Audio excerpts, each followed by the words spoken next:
Okay, so here's another way in which purity culture sets up both men and women for completely unsatisfying sabotage sex lives.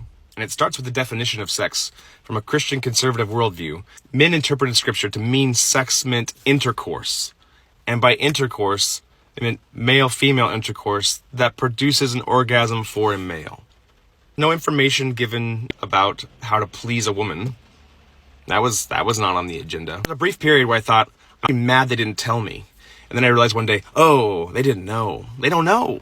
And that's even sadder. So in an effort to try to help some of the folks out here, if you are in a purity culture paradigm and you are dating somebody, looking to like maybe even get married because you are hot and horny and there's no other option given to you, it's important to know that defining sex as intercourse and then doing anything you want up into that line, but not crossing that line, is not pleasing to God, right? It's like, God's not up there thinking like, oh, let's see. Oh, good. Oh my goodness, it was so close. So what does that mean?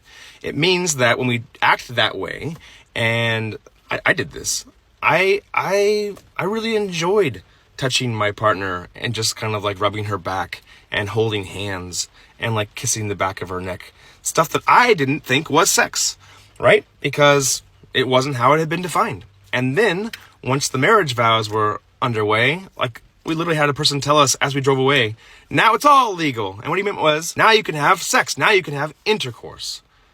And I think that I made this huge mistake that a lot of men mistake and think that like, oh, the thing we've been waiting for the whole time is finally here. But for women, the thing they enjoyed the most had already been happening because we had defined sex incorrectly. Then you end up with a whole generation of women whose favorite moments of sex with their partner happened before they were married, and it didn't include intercourse at all.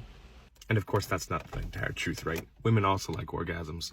But if you have a partner who doesn't know how to help you get there, and has stopped touching you in the ways that used to kind of turn you on, then you're left in like a sad purgatory. And a lot of us men are out here just clueless. And a lot of women are just lonely. To make matters worse, those of us prudes on the male side who start to finally wake up and think, oh, sex should be mutually pleasurable, we're still stuck in this idea of outcome. So then we think, oh, well, now I will learn what a female orgasm is, and I will try to make sure that's the finish line. And that is also not sex. Sex for a woman, and for men, if we're doing it correctly, is not outcome-based. It is the practice of being present to your partner and reading them, and then seeing wherever that goes, or does not go. I did not get that. But I wish I would have.